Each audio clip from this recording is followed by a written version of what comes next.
नमस्कार। मैं प्रोफेसर अमिताभ बनर्जी। आज हम artificial intelligence snake oil session में बात करेंगे इसी किताब से जो दो एक्सपर्ट्स ने लिखे हैं प्रिंसटन यूनिवर्सिटी के, अरविंद नारायणन और Sayash Kapoor. Artificial intelligence snake oil.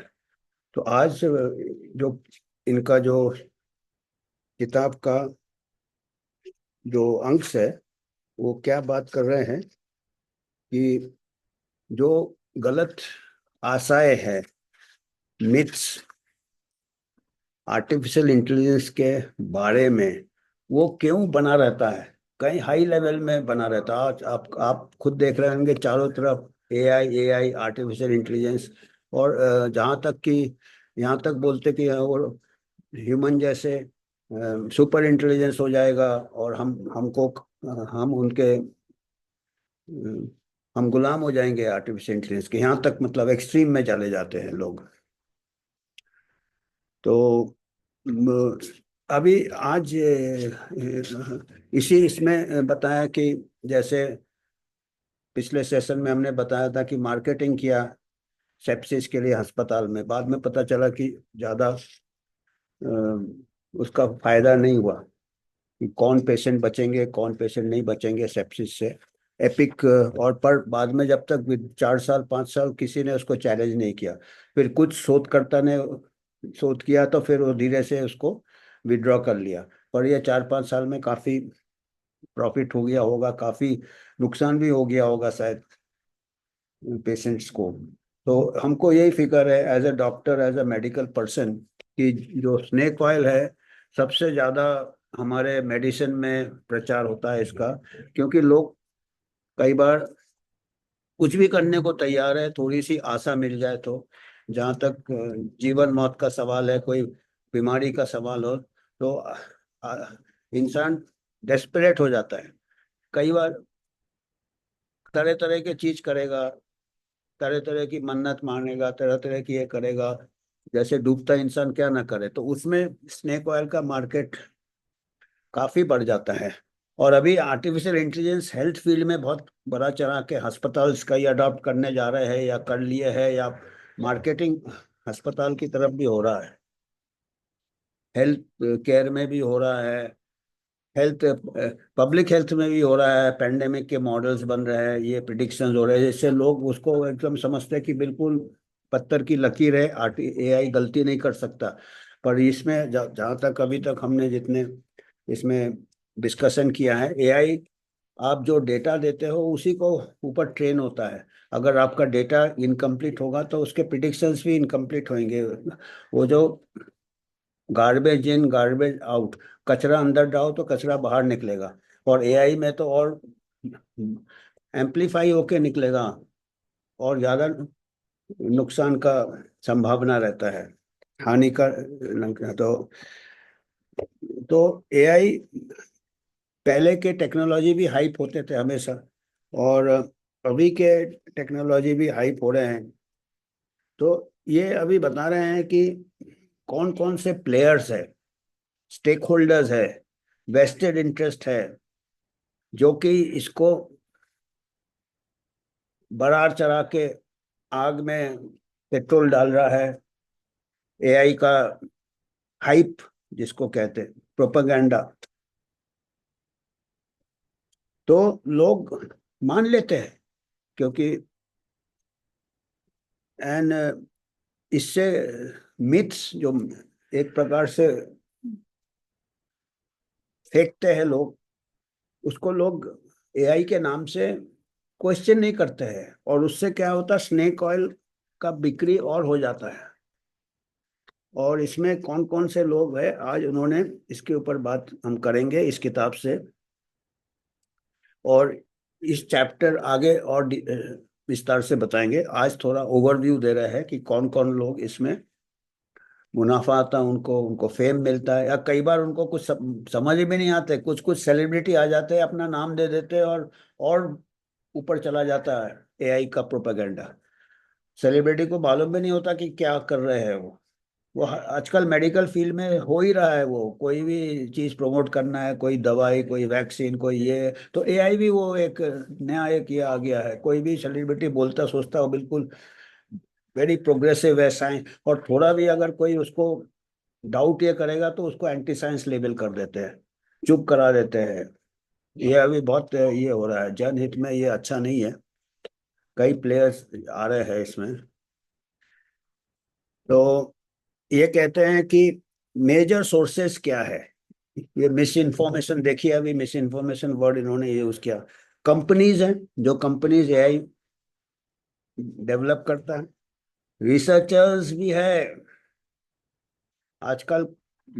कई रिसर्च है जो कन्फ्लिक्ट ऑफ इंटरेस्ट में रहता है, जिनको रिसर्चर्स को अपना कुछ इंटरेस्ट रहता है, या कैरियर प्रमोशन, या ये, या फेम, या स्पॉन्सरशिप, ग्रांट्स, हर चीज में हो रहा है।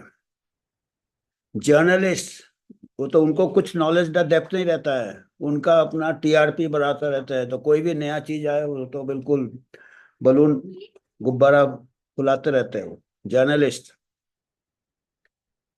पब्लिक फिगर्स, वही हम कह रहे थे, पब्लिक फिगर, कोई पॉलिटिशियन आके बोलेगा हम एआई में अभी पूरा हेल्थ प्रॉब्लम आपका सॉल्व हो जाएगा और ये वो वगैरह वगैरह। पब्लिक फिगर्स, उनको वोट से, तो या तो वोट या तो नोट, दो चीज से हाइप हो जाता है, या फेम या कैरियर, डायरेक्ट इनडायरेक्ट। तो ये दे एक्सप्लॉइट, एक्सप्लॉइट करते हैं इसको, इसका गलत इस्तेमाल करते हैं इन लोग अपने फेम का, अपने ऑथोरिटी का। कॉग्निटिव बायसेस में आम लोगों को थोड़ा ग्रास्पिंग नहीं रहता है, नया चीज है आर्टिफिशियल, तो कॉग्निटिव बायसेस जो, कि बायस मतलब सच्चाई से किनारे, प्रोपेगेंडा की तरफ बायस हो जाते हैं, to misinform the public. इन्होंने वर्ड मिस इन्फॉर्म किया है, मिस इन्फॉर्म द पब्लिक, सही इन्फॉर्मेशन नहीं देते कि सबको कुछ ना कुछ अपना कॉन्फ्लिक्ट ऑफ इंटरेस्ट है, ऐसे ये जो जो लोग उन्होंने मेंशन किए हैं, company, researcher, journalist, public figures, आम आदमी प्रभावित हो जाता है इससे। और ऊपर से आर्टिफिशियल इंटेलिजेंस, वो सोचता है बिल्कुल साइंस फिक्शन। कंपनीज को कमर्शियल इंटरेस्ट रहता है, ये कह रहे हैं, in spreading hype about AI. AI को बड़ा चढ़ा के बोलने में उनको कमर्शियल इंटरेस्ट है, बिजनेस है भाई उनका, बिजनेस है, उनको बेचना है अपना प्रोडक्ट जितना ज्यादा बिके। और वो वर्ड यूज करते हैं, इंडस्ट्री को रेवोल्यूशनाइज कर देगा एआई, ये कर देगा वो कर देगा, तगड़ा वर्ड यूज करते हैं, वो एक कैचवर्ड हो जाता है, तोते जैसा। और बाकी तो लोग भी तोता जैसे जर्नलिस्ट ले लेते हैं, पब्लिक फिगर ले लेते हैं। इन्वेस्टर्स, जो लोग इन्वेस्ट करते हैं, स्टॉक शेयर्स खरीदते हैं, इन्वेस्ट करते हैं, या बड़े बड़े कंपनी इन्वेस्ट करते हैं, अभी देखो कितना बड़ा इन्वेस्टमेंट हमारे कंट्री में होने वाला है एआई के ऊपर, साउथ में कहीं हब हो रहा है। Investors like to fund groundbreaking AI, वो सोचते हैं कि हम रेस में सबसे आगे रहेंगे, बहुत प्रॉफिट होगा, तो इन्वेस्ट करते हैं। और कंपनी अपना एआई को हाइप कर देता है, जो जो कंपनी अडॉप्ट करता है इन्वेस्टर्स उसमें डालते हैं कि जो ये कितना अल्ट्रा, बिल्कुल साइंस, कटिंग एज साइंस है, artificial intelligence is the cutting edge. और कई बार ऐसे गलत ये करते हैं उन लोग, कई बार लोगों को पीछे लगे रहते हैं, pulling the strings behind the scenes, पर्दे के पीछे लोग काम कर रहे हैं, पर्दे के बाहर कह रहे हैं कि ये एआई से जनरेट हो रहा है। ये बताया है इन्होंने, रेफरेंस दिया है कि कई बार बोला है कि देखिए एआई जनरेटेड है ये, जबकि वो पीछे मैन्युअली लोग कर रहे हैं उसको करेक्ट, क्योंकि एआई बहुत गलतियां करता है, तो करेक्ट ऑफ बोलते देखिए एआई है। लोगों को ये लगता है कि ह्यूमन गलती कर सकता है, एआई गलती नहीं कर सकता, ह्यूमन के पीछे एआई रहता है, बिहाइंड द सीन्स, पर्दे के पीछे कहते हैं ह्यूमंस रहते हैं, और कई बार ह्यूमंस काम करते हैं और बताया जाता है प्रोजेक्शन की है एआई जनरेटेड है। ये देखिए दिया है, calendar scheduling company x AI एक कंपनी है जो कि कैलेंडर, आपका टाइम टेबल बनाता है, आपका क्या क्या क्या अपॉइंटमेंट है, उसका एक्स है ये।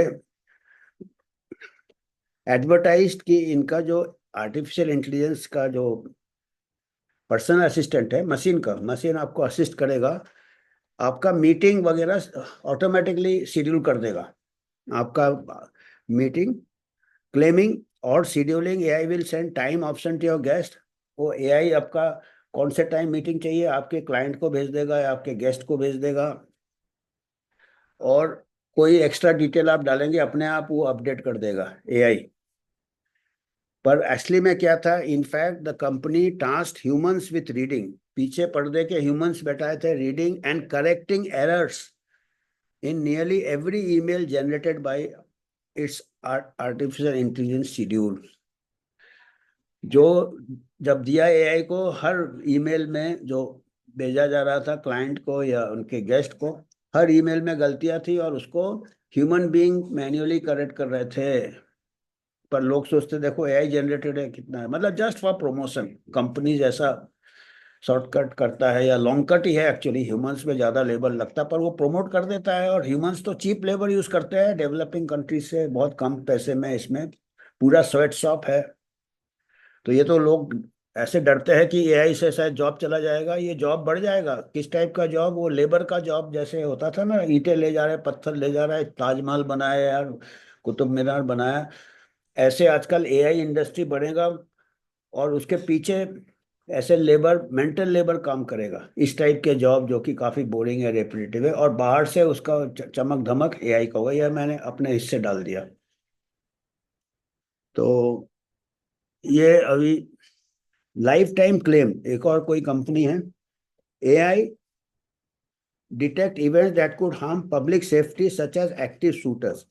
एक कोई दूसरा कंपनी बोलता है हमारे पास एक आर्टिफिशियल इंटेलिजेंस एप्लीकेशन है, वो आपका रिस्क बता देगा कहाँ पे शूटिंग होने वाला है। अमेरिका में मालूम है कहीं भी अनादन शूटिंग चालू हो जाता है, तो वो एक एआई प्रमोट किया कोई कंपनी की, हम ये एआई प्रिडिक्ट करेगा कि शूटर्स कहाँ से आ जाएंगे।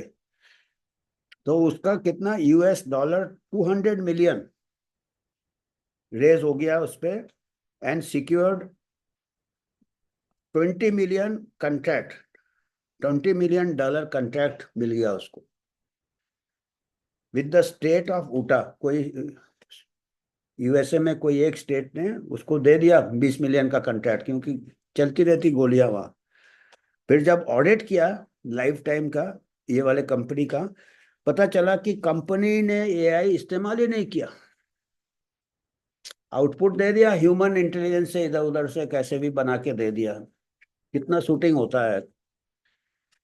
तो ऐसे फॉल्स क्लेम्स भी कर जाते हैं कि पीछे कोई ह्यूमन बीइंग इनपुट डाल रहा है और बाहर आप बता रहे हैं कि कितना अनएथिकल है, पर चल रहा है, कोई इसको रोकने वाला नहीं, कोई इन्वेस्टिगेट करने वाला नहीं, क्योंकि क्वेश्चन ही नहीं करता। एआई से सब डर जाते हैं कि नया कोई सुपर पावर आ गया है। मीनवाइल जो रिसर्च है, जहां तक रिसर्च कह रहे हैं आर्टिफिशियल, ये क्राइसिस फेस कर रहा है रिप्रोड्यूसिबिलिटी का। रिप्रोड्यूसिबिलिटी मतलब साइंस में जो चीज कोई क्लेम करता है, रिसर्च करता है, उसको दूसरा कोई रिसर्चर भी को भी वही नतीजे आने चाहिए, वो नतीजे नहीं आ रहे हैं। क्राइसिस चल रहा है, और मेडिकल फील्ड में भी चल रहा है। मेडिकल फील्ड में जॉन ईयर्निस ने 20 साल पहले बोला था कि 50% रिसर्च, मेडिकल रिसर्च रिप्रोड्यूस नहीं होते हैं। कुछ भी रिसर्च हो जाता है और उसके बाद प्रोपेगेंडा चालू हो जाता है, मार्केटिंग यूज कर लेते हैं।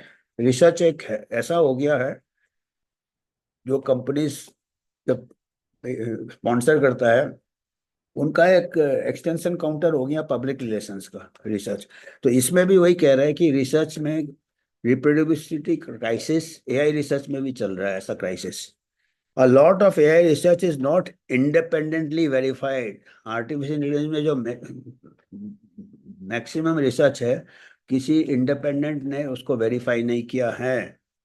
विदाउट ओवरसाइट, कोई उसका सुपरविजन नहीं हो रहा है, रिसर्च कैसे कर रहे हैं। रिसर्चर्स हैव इंसेंटिव्स, और रिसर्चर्स को भी कन्फ्लिक्ट ऑफ इंटरेस्ट है to exaggerate the impact of the findings to garner attention and funding. अरे ये तो बिल्कुल मेडिकल रिसर्च में भी आजकल ऐसा हो रहा है। अभी देखिए कितना डेंजरस टाइम्स आ रहे हैं जनहित के लिए। मतलब आर्टिफिशियल इंटेलिजेंस तो बहुत स्ट्रॉन्ग, अगर गलती करेगा तो बहुत वास्ट स्केल में गलती करेगा, इतना वो। और उसका कह रहे हैं कि जो रिसर्चर्स है आर्टिफिशियल इंटेलिजेंस के, वो अपने अटेंशन के लिए, फेम के लिए और फंडिंग के लिए एग्जैजरेट करके अपने फाइंडिंग्स बता रहे हैं। Even if they act in good faith, कई बार अच्छे फेथ में काम करते हैं, गलतियां हो जाती है, एरर्स हो जाती है, that over estimate the performance of AI, उसको कहते हैं आपका कन्फ्लिक्ट ऑफ इंटरेस्ट। आप जानबूझ के नहीं कर एग्जैक्ट करते, पर आपका एक अंदर से आ ही जाता है यार, चलो ये देखो देखो देखो। मतलब एक थर्ड पार्टी सुपरवाइज करेगा तो वो न्यूट्रल रहता है, तो वो सब है नहीं। जो रिसर्चर कर रहा है वही गलतियां भी कर रहा है और एग्जैजरेटेड करके गलतियां कर रहा है। और फिर मीडिया पे आ गया, अभी जर्नलिस्ट पे, वो क्रॉनिकली अंडर फंडेड है आजकल, बुरा हाल है जर्नलिज्म का, इतने सारे चैनल्स हो गए, इतने सारे ये हो गए सब। एम्पलीफाई तो हाइप, न्यूज चैनल एम्पलीफाई करेगा उस हाइप को बाय रिसर्चर्स एंड कंपनीज। तो रिसर्चर एंड कंपनी का इसको बड़ा चढ़ा के बताएगा मीडिया, उसके टीआरपी के लिए, उसके attention. Journalist often do not have time, journalist के पास टाइम नहीं है, इतने सारे मुद्दे उठाते हैं इकट्ठे, और ना ही उनके पास एक्सपर्टीज है कि ये क्लेम को वेरीफाई करे, इसको अध्ययन करे। सो वो क्या है, पीआर स्टेटमेंट को ही मीडिया अटेंशन दे देते हैं, जो पब्लिक रिलेशन जो स्टेटमेंट्स है उसको न्यूज करके वो प्रचार कर देते हैं। और एम्पलीफाई, बड़ा चढ़ा के बोलते हैं claims made by public figures. Public figures आ जाते हैं, सेलिब्रिटीज आ जाते हैं, जिनको कि कुछ नहीं मालूम है, कोई एक्टर आ गया, कोई ये आ गया, कोई डॉक्टर आ गया, कोई ये आ गया, उनको जो दे दिया जाता स्क्रिप्ट वो बड़ा चढ़ा के, और फिर मीडिया उसको और एम्पलीफाई करते हैं। पब्लिक इंटेलेक्चुअल्स भी आ जाते हैं, उनके पास बेशक उनका डोमेन ना हो, इंटेलेक्चुअल है, लोग सोचते देखो इंटेलेक्चुअल है। एंड टेक सीओस, सीओस भी आ जाते हैं, technical CEOs, rather than engaging in grounded discourse. वो अपना स्टेटमेंट देते हैं, प्रोपेगेंडा करते हैं, कोई डिबेट डिस्कोर्स, ग्राउंड सिचुएशन के बारे में बातचीत ही नहीं होता है। इसके अलावा कुछ साइकोलॉजिकल फैक्टर रहते हैं, कोनो मनोभाव रहते हैं, कॉग्निटिव बायसेस, हर इंसान में, लोगों में एक बायस होता है, समझने का कमी होता है। तो उससे क्या होता है, हम प्रोपेगेंडा से बहुत जल्दी भावी हो जाते हैं, हम बहुत ज्यादा प्रभावित हो जाते हैं प्रोपेगेंडा से। और बड़े बड़े मीडिया इंटेलेक्चुअल ये वो किसी को भी ले आएंगे, फिर हम ऐसा भी बताया, इसीलिए इसीलिए हम इतने प्रभावित हो जाते हैं कि वी एंथ्रोपोमॉर्फाइज एआई। एंथ्रो बहुत नया वर्ड यूज किया है, पर इसका मीनिंग समझ में आ रहा। एंथ्रोपो मतलब ह्यूमन, मॉर्फाइज मतलब मॉर्फ करके, मतलब हम आर्टिफिशियल इंटेलिजेंस को, मशीन को ह्यूमन बना रहे हैं, उसको मॉर्फ करके उसको हम ह्यूमन बना रहे हैं। वी ट्रीट इट, हम उसको एजेंट समझते हैं जो ह्यूमन लाइक क्वालिटीज है। अब यही इसी के ऊपर सब पैनिक हो जाता है कि ये ह्यूमन लाइक बन जाएगा, मॉन्स्टर बन जाएगा, अपने से सोचने लगेगा, सुपर इंटेलिजेंस बन जाएगा। ये सब मिथ एंड हाइप की वजह से है, इसका कोई बेसिस नहीं है, कह रहे हैं। That leads to misplace trust in AI systems. वो स्नेक ऑयल बिकने लगता है, वो सोचेंगे कि ये तो अपना आप डिसीजन ले लेगा, कोई क्राइसिस में ह्यूमन ही लेता है डिसीजन। एआई को ट्रेन जैसे करोगे, जितना ट्रेनिंग है उतना ही डिसीजन लेगा वो। कॉग्निटिव बाइसेस, ये इस टाइप का जो मनोवैज्ञानिक हम में जो कमियां रहती है, ये हमको अपना थिंकिंग, हमारे सोच की जो सीमाएं हैं उससे भी नजरअंदाज कर लेता है। हमको एक्सेप्ट करना चाहिए कि कई चीजें हैं जो अभी किसी को नहीं मालूम है, पर हम ऐसा सोच ही नहीं सकते। हम सोचते कि नहीं, ये तो अभी एआई आ गया है, हर चीज सॉल्व हो जाएगा। हम ओवर कॉन्फिडेंट हो जाते हैं, हमको ज्यादा ही कुछ भरोसा आ जाता। इन हम सोचते हैं हमको सब मालूम है कि कैसे काम कर रहा है सब कुछ, ऐसे ही जो हाइप को बिलीव करके ये करके हम, we feel that we understand complex phenomena in more detail than we actually do. हम सोचते हैं कि हम जो कॉम्प्लेक्स चीजें हैं हम शायद समझ रहे हैं पूरे डिटेल में, जबकि हम समझ नहीं पाते हैं पूरा, कोई नहीं समझ पाता है, सबका अपना अपना ये है। और इस सब के बीच में किसी को भी नाप तौल करना, क्रिटिकली नाप तौल करना आर्टिफिशियल इंटेलिजेंस को मुश्किल हो जाता है। इतना ज्यादा मैल, धुंध, इतना ज्यादा डाइवर्जेंस, आवाज, बैंड बज रहा है एआई का, कि हमारा जो, किसी को भी एक्चुअली पता करना कि एआई का क्या कैपेबिलिटी है, क्या सीमाएं हैं, और वो बहुत मुश्किल हो जाता है। वो ऐसा माहौल ही नहीं बनाया हुआ है, जानबूझ के माहौल को ऐसा कर दिया है। तो इस चैप्टर में आगे हम, आज हम यही थोड़ा इंट्रोडक्शन दिया है कि ये इनका थीम क्या है अभी, कि क्यों ये इसका इतना हाइप चल रहा है। तो ये कह रहे हैं कि इस चैप्टर में हम आगे के सेशंस में इनके और पॉइंट्स आपको पेश करेंगे। तो यही सब चीजें के ऊपर इन लोग ये बात करेंगे। Understanding how,